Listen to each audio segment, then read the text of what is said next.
llega la música a tu vida?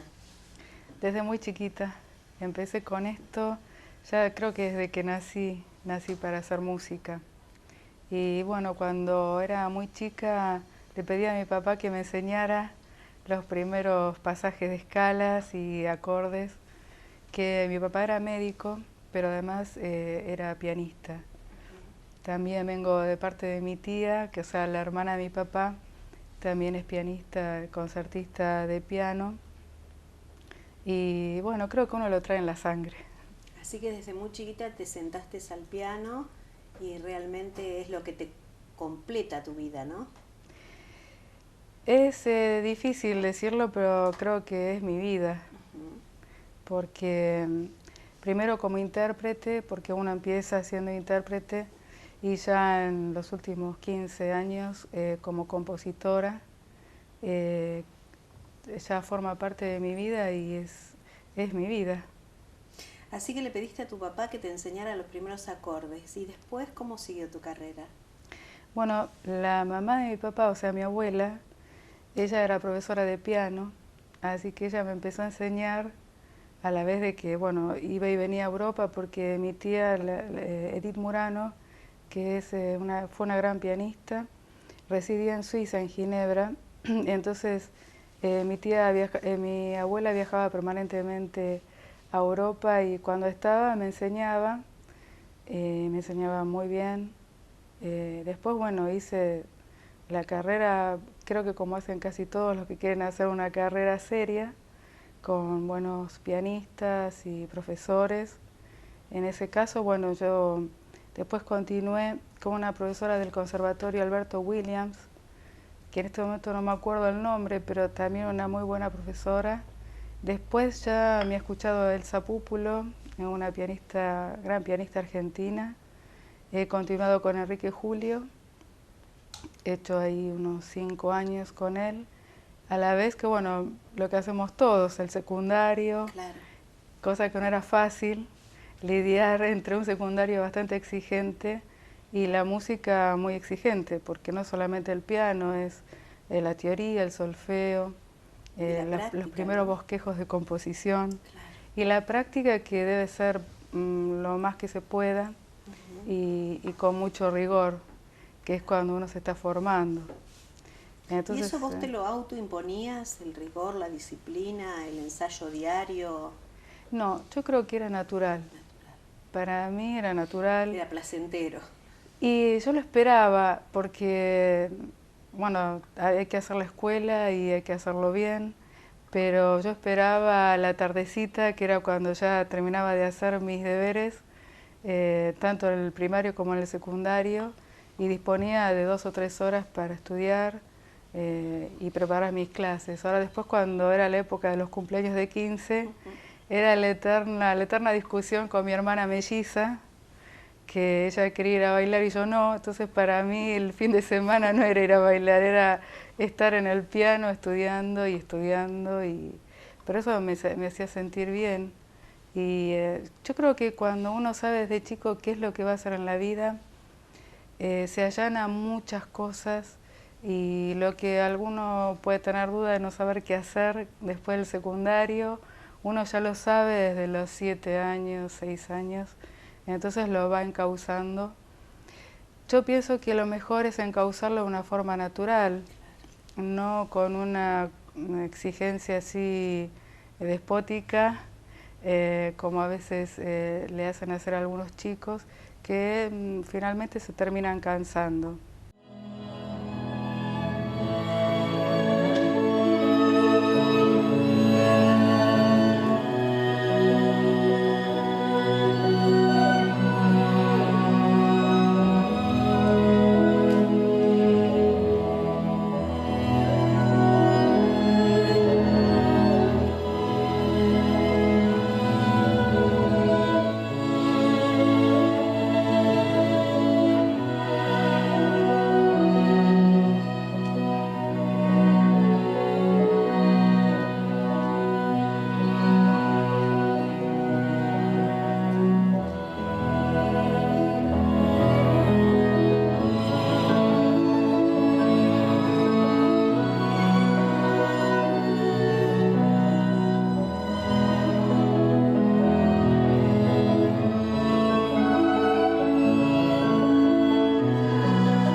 Cuando terminas el secundario, ¿cómo continúa tu vida? Termino el secundario, puedo hacer un examen de ciclo, se llama, para entrar al conservatorio, di 4 años en uno, y después, en paralelo al conservatorio, estuve estudiando con un gran maestro que es Antonio de Raco, que fue Antonio de Raco. Después, bueno, continué con el maestro Aldo Antoniazzi, el señor maestro también Guillermo Escarabino, en la parte de morfología y análisis musical. Con el señor Aldo Antoniazzi realmente he hecho un gran trabajo pianístico, una escuela muy completa y también de mucho rigor. Y después, bueno, ya fui a Europa. Creo que es un pasaje necesario que tenemos que hacer todos, los que nos dedicamos a la música clásica. ¿Y empezaste a tocar en público? ¿Cuándo fue que compartiste todo esto que tenías adentro y tu virtuosismo con la gente? Y el primer concierto, digamos que oficial, a los 14. Bueno, antes así en forma casera, en algún que otro lugar, pero ya sí, a partir de los 14. Y además, como mi hermano es violinista, empezamos prácticamente juntos, él con el violín, yo con el piano. Nos llevamos 2 años de diferencia. Hacíamos un dúo. Claro. Ya a los 13 años teníamos un dúo armado. Y en ese concierto también una parte toqué como solista y otra parte con él en dúo. Y siempre nos mantuvimos tocando hasta que, bueno, después se puso de novio con una violonchelista, y una gran violonchelista, Anna Feinherz. Y bueno, ahora, gracias a Dios, después de unos años, logramos coincidir en estos conciertos que estamos realizando hoy en día, en el ensamble Despertar, donde mi hermano es el concertino y mi cuñada es la guía de los violonchelos. Una vez que tomaste contacto con el público, que me imagino esa primera experiencia habrá sido muy fuerte, ¿no? Contame un poquito cómo fue ese estar frente a frente con el público. Pienso que siempre mis objetivos en todos los conciertos que hice desde el principio hasta hoy en día es transmitir algo, dar algo. En ese momento, bueno, eran los compositores tradicionales que forman parte de la música clásica, como Beethoven, Mozart, Schubert, Schumann, grandes compositores. Y entonces, bueno, a través de ellos yo elegía siempre las obras donde yo sabía que podía encontrar algo más y que lo podía transmitir y lo podía asimilar desde otro punto de vista. Entonces siempre era para mí transmitir algo para que les quede algo grato y trascendente en sus vidas. Hoy en día ya, bueno, tengo la gracia de poder hacer mi música, donde ahí creo que uno plasma lo que siente que es verdadero y cierto. En este momento creo que es muy importante. Contame cómo fue ese inicio cuando comenzás a componer. Empecé a escribir, bueno, cuando era chica alguna que otra cosa escribía, pero siempre le daba más prioridad a lo pianístico. Primero porque me estaba formando y después que cuando fui a Europa realmente los cursos eran concursos, entonces las exigencias eran realmente terribles y maravillosas. Eso lo viví desde el punto de vista de la pianista. Y cuando vuelvo de Europa, ya, bueno, he conocido a una persona que realmente me ha marcado la vida y con un cambio maravillosamente positivo, que es el señor Roberto Pérez Marmo. Y a partir de ahí ya decidí escribir esta música que se llama Música del Cielo, y donde está compuesta de distintas obras, cada una en una etapa conveniente, hasta que se escala a la última, donde hice el último disco que se llama Luz del Este y está compuesta por canciones. Vos decís que conoces al señor Pérez Mármol, ¿y qué te aporta él? ¿Qué giro le da a tu carrera? Bueno, vengo de Europa con un caudal realmente importante pianístico y además de la experiencia musical de allá, donde he tenido la suerte de también participar de cursos en el Conservatorio de Ginebra y en el Conservatorio de Saint George, que es el otro conservatorio, es como si fuera el nacional y el municipal, ¿no? Con el señor Christensen, que es un austríaco muy reconocido desde el punto de vista del análisis y morfológico también de la música. Entonces, bueno, venía con el bagaje pianístico de haber hecho cursos, no sé, con Edith Fischer, también con mi tía, otros grandes de allá de Italia y de Suiza. Y entonces tenía eso ya muy claro. Cuando vuelvo a la Argentina lo conozco a Roberto, o quizás ya lo conocía, lo encontré. Eh, Ahí sí, a partir de todo ese conocimiento que creo que todos los músicos deberíamos tener y creo que hoy en día se tienen, es el otro conocimiento, el conocimiento de uno respecto a la naturaleza, al universo y a dónde pertenecemos y por qué estamos aquí en este momento. Eso me ha cambiado realmente la vida y a partir de ahí, bueno, asimilar conocimientos realmente muy serios y muy grandes y que hicieron, creo que para mí la vida es otra cosa, es lo más grande que puede haber, es Dios, es todo.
Empezás a componer en función de este cambio tuyo. Eh, ¿Qué es lo que componés?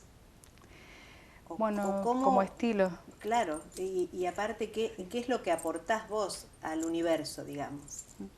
Creo que cada uno desde su lugar aporta algo. Seguro. Yo desde mi lugar aporto una armonía. Aportamos y vivimos en armonía. Sí, exactamente. Lo ideal es vivir en armonía, Claro. y que la vida sea armoniosa. Creo que respecto a la música, que es lo mío, uno debería replantearse como músico qué quiere hacer y por qué lo quiere hacer. Y cuánto se le mete a nosotros disponemos y de qué profundidad disponemos de esos elementos para poder ahondar cada vez más. Creo que es infinito. Pero hay una etapa de esa escala donde nosotros creo que podemos considerar que tenemos algo asimilado y aprendido para luego transmitirlo en la obra. En ese sentido hay realmente cosas muy grandes, como por ejemplo poder tocar una planta y saber en qué nota está vibrando, qué siente esa planta, o el bosque, o un árbol, y que cada uno tiene una identidad y un porqué y una vibración, y esa vibración es sonido. ¿Cómo aprendiste a descubrir las vibraciones en todo lo que te rodea? Todo tiene vibración, hay que estar en sintonía. Pienso que es un trabajo interno que uno lo tiene que hacer más allá de la música, porque eso lo puede hacer cualquier ser humano, pero si después lo vinculamos a la música, es como un conjunto de seres. Cada ser tiene una vibración determinada, notas diferentes, esas notas también son colores diferentes. Entonces ya estamos hablando de una sinfonía. Si esos colores están en armonía, realmente la sinfonía va a ser una maravilla. Si nuestra sinfonía es disonante, no va a tener ese efecto. Ahora, hubo una época, hasta muy poquito, y hay algunos que todavía lo siguen haciendo, que realmente se sienten compatibles con la música disonante. A mi entender, después de haber hecho estudios y pruebas al respecto, quizás ellos no son conscientes del daño que se puede hacer, no solo a nivel del gusto o de lo bello o no bello, sino también que esa vibración está incidiendo en determinados órganos del cuerpo de una forma, si es sistemática y permanente, puede hasta llegar a enfermarnos. Entonces, en el caso de mi música es justamente todo lo opuesto. Son sonidos, no digo, no hay, en algún momento hay algo de disonancia porque siempre hay que resolver en una tónica, ¿no? O en una dominante con una séptima, que ya hay una séptima que tiene que resolver. Pero es muy poquito eso, y creo que se ha logrado transmitir una armonía y una paz y un bienestar muy especial. Graciela, vos te referís a esta música como una música sanadora, que nos armoniza. ¿Qué experiencias has hecho con tus obras?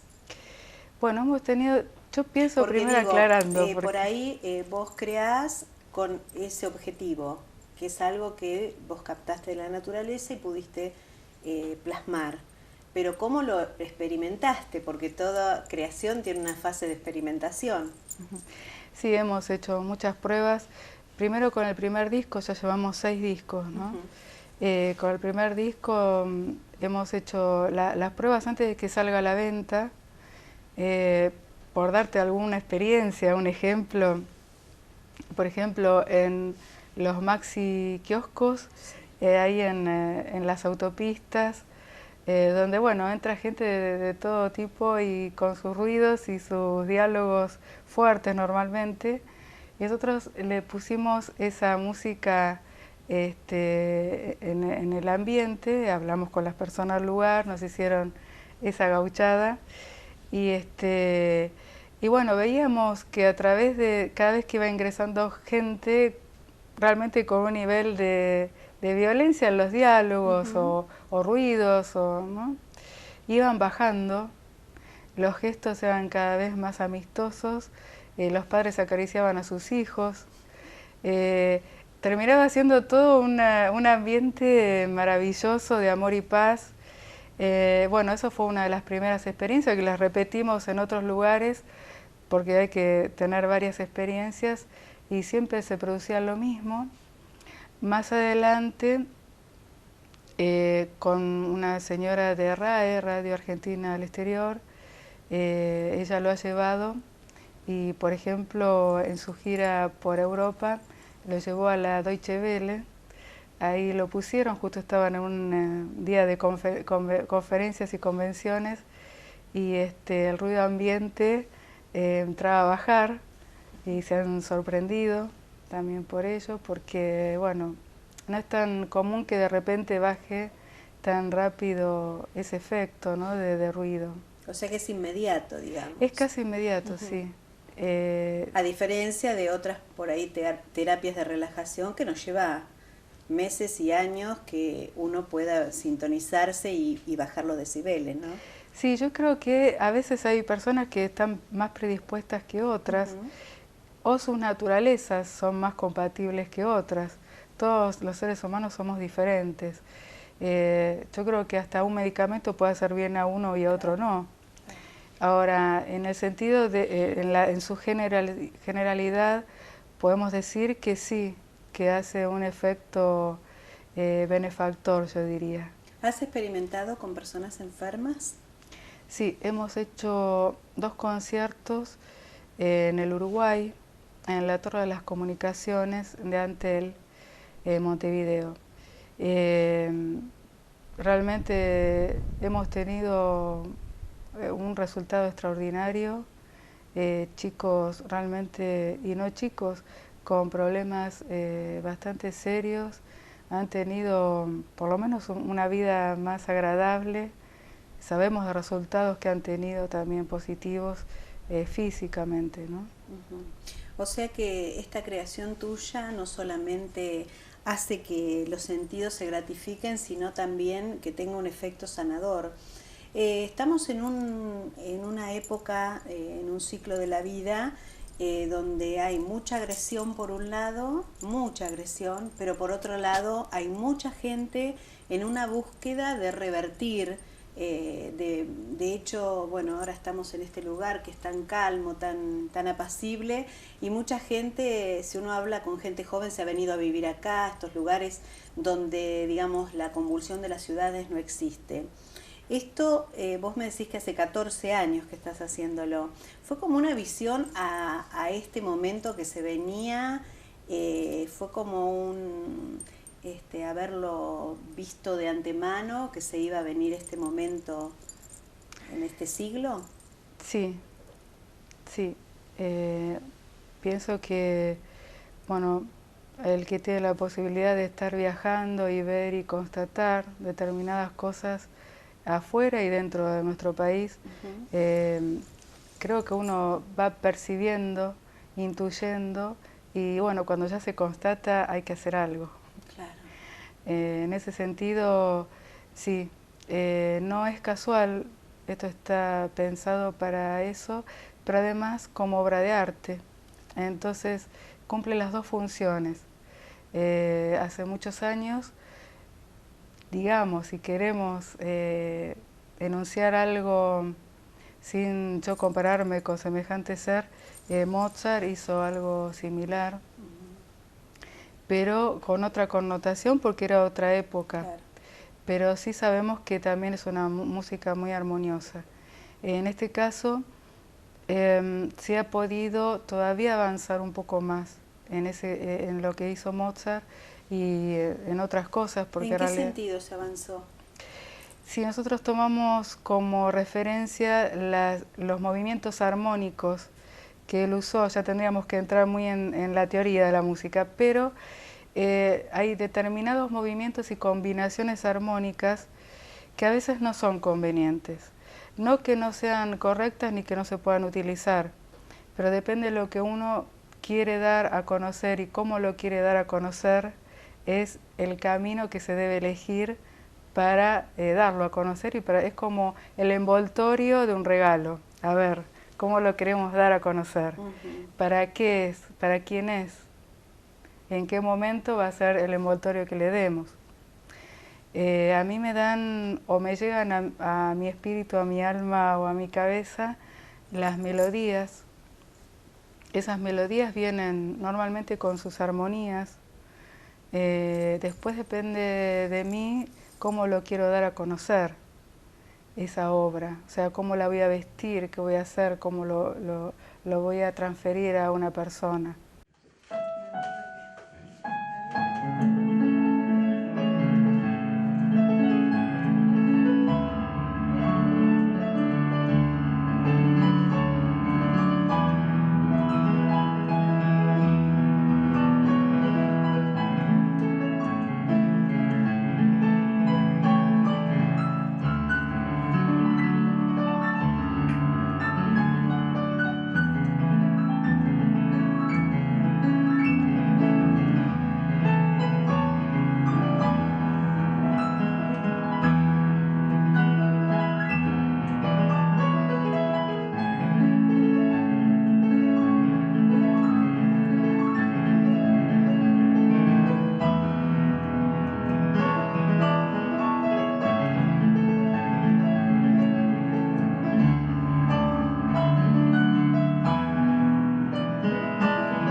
Graciela, cuando vos me decís esto, a mí me hace pensar que quien tiene estos conocimientos puede tener manipulación sobre la gente.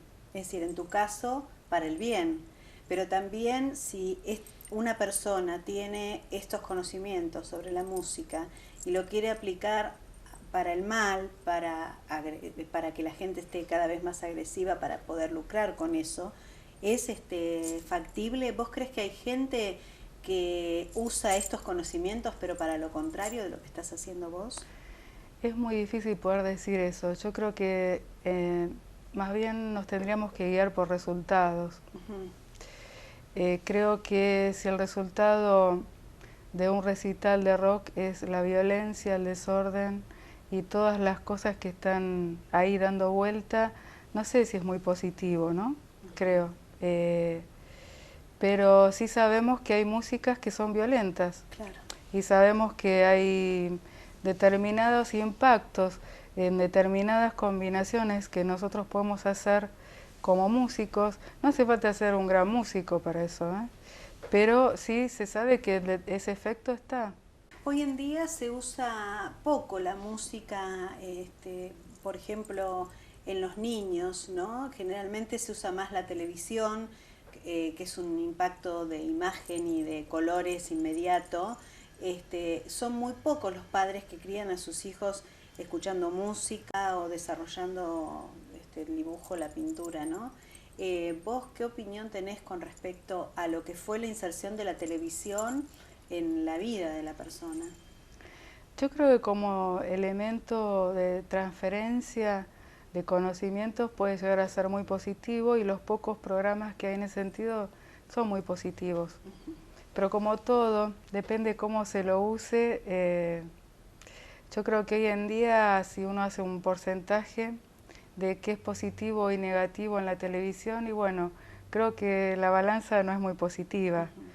Pero sí hay algunos programas donde se puede, depende también de los padres y de los abuelos, o sea, ya viene ¿no? por generaciones, donde qué es lo que se le quiere transmitir y qué es lo que el padre le quiso transmitir a su hijo para el futuro. Uh-huh. Hay cosas que están de moda y a veces la moda no siempre es positiva. El tema es saber discernir qué es lo bueno y qué es lo malo, qué es lo que tendría que escuchar y no, y qué es lo que escuchan los chicos en la escuela, uh-huh. Sus compañeros. La escuela también es otro tema, ¿no? Claro, es difícil de poder indicar algo. Yo creo que la televisión es un gran elemento y bien encauzado puede hacer maravillas. Sí. Graciela, cuando vos creás, cuando haces tus creaciones, ¿tenés lugares que son más aptos que otros para crear? Sí. Uh-huh. Vengo a escribir. ¿En qué consiste eso? O sea, ¿qué elementos tenés para decir este lugar sí, acá no puedo? Sí, muy buena la pregunta. Vengo a escribir mucho a Sierra de la Ventana, a Torkins, Villa Ventana, estoy por Montehermoso, toda la zona de la comarca. Es un lugar donde para mí es compatible con lo que hago y si realmente tendría que elegir un lugar sería este.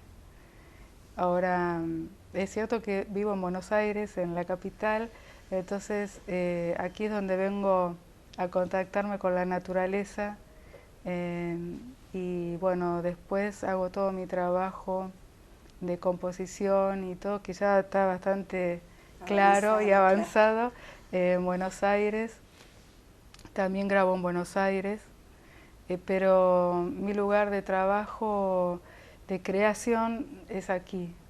Sí. Me decías que Mozart escribió en un tiempo que esa creación era para esa problemática o ese momento que se vivía. Y vos me decías que tu música también fue variando de acuerdo a los momentos. ¿En qué momento nos encontramos hoy? Hoy en día creo que respecto a mi música... Sí, y al mundo en general, ¿no? Yo creo que hoy en día ya es un aporte para la comunidad, uh-huh. para el ser humano, no solo de Buenos Aires o de la Argentina, sino del mundo, porque esta música fue concebida desde la Argentina para el mundo, para el Cono Sur, para nuestros hermanos. Creo que una persona no hace diferencias con la música. La música es para todos. Para unificar, sí, ¿no? es para unificar y creo que para dignificar. En este caso, por lo menos, ese es el objetivo. También en el último disco, Luz del Este, que son canciones, ahí también escribí las letras. O sea que ya me metí en la autoría. Pero bueno, el objetivo era, porque en la música mía está todo eso, solo que sin las letras, que creo que hoy en día es necesario. Pero vos la letra la tenés en tu interior. La tengo en mi interior y a través de toda la enseñanza que he recibido y las reflexiones que uno va haciendo a través del tiempo. Creo que pasar por esta vida sin hacer una reflexión y saber por qué uno está y para qué está, es medio, creo que no tiene mucho sentido, ¿no? ¿Por qué es música Luz del Este? ¿Por qué del Este? Nosotros creemos, yo pienso que la música, como la escribí en Buenos Aires o en la zona del este, es una lucecita que se prende allí para todos, por lo tanto es como que viene del este para todos, pero ese es el objetivo, que pueda iluminar a las personas, que se puedan dar cuenta, que vuelvan a las fuentes y que esa fuente siempre estuvo, pero hay que descubrirlo y hay que hacer ese esfuerzo. Cada una de las letras abarca un tema en especial, sea de los árboles, de la naturaleza, de nosotros con respecto al universo. Hay una canción que se llama Gratitud, que yo estoy agradeciendo, y creo que agradezco en nombre de todos, porque uno también es parte de todos, y todos somos uno. Entonces cuando ya uno puede percibir y sentir en uno mismo la unidad, ahí escribí una canción que se llama Unidad. Entonces uno se da cuenta que todo está dentro de uno, un árbol, un río, una planta, y nosotros también en ellos. Cuando uno se da cuenta de eso, considero que es una unidad sagrada, que no tiene nada que ver con lo religioso, sino con lo sagrado de vivir, de tener la vida y de agradecerle a Dios la vida. Hablas mucho de Dios, vos. ¿Qué representa Dios en tu vida o para vos? Dios es todo. Es el silencio, el no silencio, lo que se ve, lo que no se ve. Creo que para todos, como para todos. ¿Profesás alguna religión? No. Creo en Dios, en la Madre Tierra. Y en la armonía de en las la cosas, armonía, ¿no? sí. Vos vivís en Capital. Hoy en día en las grandes ciudades se ve al hombre cada vez más solo. ¿Te preocupa esa soledad del hombre? Creo que es que el hombre está solo no por ser solo, sino porque se alejó de él mismo, buscando cosas afuera sin saber quién es. Entonces perdió el camino y volver a la casa, volver a la fuente es difícil cuando se pierde el camino. En este sentido, esta música, aunque hay muchos que no lo saben de qué se trata, pero sí la escuchan y se sienten bien y sienten esa paz y ese calor de hogar adentro, es eso. Es que a través de las armonías y de las melodías que componen esa música y con ese estilo están volviendo a ellos mismos, se sienten en paz porque se sienten en armonía y se sienten bien. Cuando ves el mundo de hoy, ¿qué te duele? Hay cosas muy terribles, pero creo que en parte se desencadena a través del tiempo para que suceda esto. No se es malo de un día para el otro, tampoco se es bueno de un día para el otro. Creo que Lamentablemente hay que modificar tantas cosas, tantas conductas. El ser humano, nosotros los seres humanos, tendríamos que ser más conscientes de todo, de nosotros mismos, de nuestro medio ambiente, de cómo queremos vivir, qué mundo queremos vivir. Vos tenés una herramienta en la mano de algo que sabés que es sanador. ¿Qué te pasa cuando ves esta gente durmiendo en la calle, esta gente que no tiene para comer, un chico maltratado? ¿Qué te da ganas de hacer? ¿O te sentís impotente ante eso? Son temas muy complejos, porque a veces uno dice, bueno, lo saco de ahí, pero esa persona quiere salir de ahí. No, a veces no todos quieren salir de eso. A veces sí, muchos quieren salir. Pero realmente es una tragedia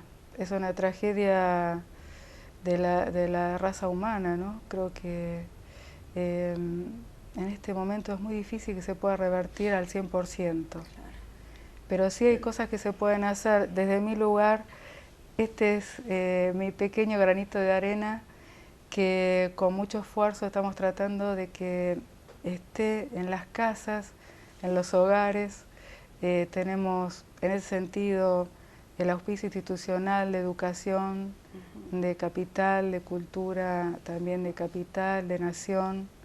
En fin, ha tenido ciertos reconocimientos, también como música terapéutica. Entonces sabemos que estamos colaborando para eso, pero sí sabemos que tampoco es fácil de que pueda llegar a todos y en forma masiva como uno querría que así sea. Pero en la medida que te vas abriendo, vas a estar próximamente en teatros. Contanos un poquito cómo se planifica el resto del año para vos. Bueno, por ahora tenemos un próximo concierto el día 8 de abril, de agosto, el 8 de agosto, en el Teatro Colón de Mar del Plata. Vamos a hacer un concierto con el ensamble Despertar. Despertar es una de las obras mías, entonces le pusimos ese nombre. Dirigida por el maestro José María Ula, con el tenor Antonio Grieco, un gran tenor, y la soprano María Verónica Julio. Y después, bueno, vamos a hacer obras mías, camarísticas, y después canciones mías y canciones de repertorio de los cantantes. ¿Eso va a ser en Mar del Plata, en Buenos Aires? En Buenos Aires vamos a estar en el Teatro Avenida, más o menos con el mismo repertorio, con algunas variantes, y con una pequeña orquesta, porque ya bueno, es más grande también el lugar, pero siempre nos acompañan músicos de la Orquesta Filarmónica del Teatro Colón. Graciela, bueno, se nos ha ido el tiempo, obviamente con muchas preguntas por hacerte, ¿no? Porque sos un ser muy rico, del cual uno puede aprender mucho. Pero a mí me gustaría, para finalizar, que una reflexión para todas aquellas personas que nos están mirando, para poder vivir mejor, para entre todos, desde cada lugar, poder transformar el mundo. Bueno, intentaré. Yo por lo que he hecho toda mi vida y estos últimos años con tanto esmero y tanta dedicación, les diría que nunca dejen de realizar sus objetivos, que si realmente saben lo que quieren hacer, que lo hagan, si saben que es bueno, que lo hagan mucho más, y que no es fácil, nada es fácil en la vida, pero cuando uno siente que eso va a aportar y va a ayudar a las personas a que sean mejor, que se sientan mejor, es muy válido, y que lo principal es el amor fraternal. El amor es todo, es una energía poderosa que puede mover montañas y nos puede ayudar cada día a ser un poquito mejor. Gracias por tu música, gracias por estar pensando en cada uno de nosotros cada vez que compones un tema. Muchas gracias. Gracias a ustedes.